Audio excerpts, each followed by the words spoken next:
اعوذ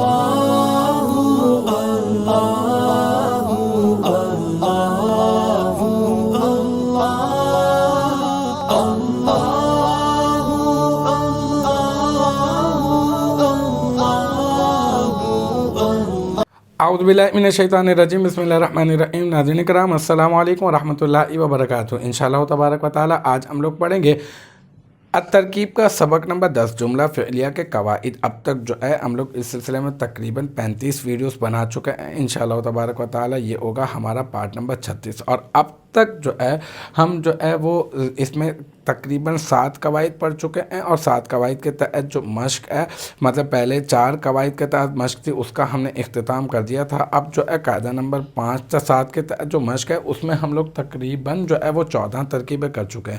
انشاءاللہ تبارک و تعالی آج ہم لوگ کریں گے ترکیب نمبر 15۔ تو دیکھتے ہیں ترکیب نمبر 15 کیا ہے۔ ترکیب نمبر 15 ہے سلخت امرأۃ ظالمۃ۔ ٹھیک ہے، سلخت کا معنی ہوتا ہے کھال ادھیڑنا، اور بکری کے بچے کی کھال ادھیڑنا اس معنی میں بھی آتا ہے یہ، اور گرمی کا خال اتار دینا، مطلب گرمی کی وجہ سے کھال اتر گئی، اس معنی میں بھی استعمال ہوتا ہے۔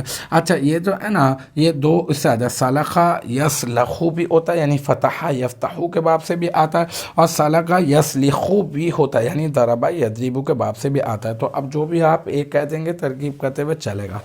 امرأۃن جو ہے یہ نکرہ ہے، ظالمۃن یہ بھی نکرہ ہے، یہ بھی نکرہ، یہ بھی نکرہ، تو دو نکرہ اکٹھے ہو جائیں تو ہم لوگ کیا کریں گے، موصوف صفت کی ہم لوگ ترکیب کر دیں گے۔ تو یہ مرکب توصیفی ہو کر بن جائے گا سلخت فعل کا فاعل۔ بس اب میں باقاعدہ ترکیب اس کی کر دیتا ہوں۔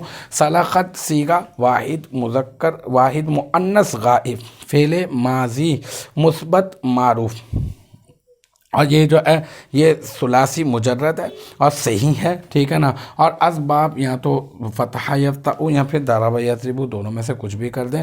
اور امرأۃ موصوف، ظالمۃ صفت، ٹھیک ہے، موصوف اپنی صفت سے مل کر مرکب توصیفی ہو کر یہ بن جائے گا سلخت فعل کا فاعل، اور پھر فعل اپنے فاعل سے مل کر بن جائے گا جملہ فعلیہ خبریہ۔ تو الحمدللہ یہ ہماری ترکیب نمبر 15 بھی اپنے اختتام کو پہنچی۔ مجھے امید ہے کہ یہاں تک کی جو بات ہے وہ آپ کی سمجھ میں آ گئی ہوگی۔ انشاءاللہ تبارک و تعالی نیکسٹ ٹائم اگلی ویڈیو اگلی کلاس کے ساتھ ملاقات ہوگی۔ جب تک آپ اپنا بہت خیال رکھیے گا۔ وآخر دعوانا ان الحمدللہ رب العالمین۔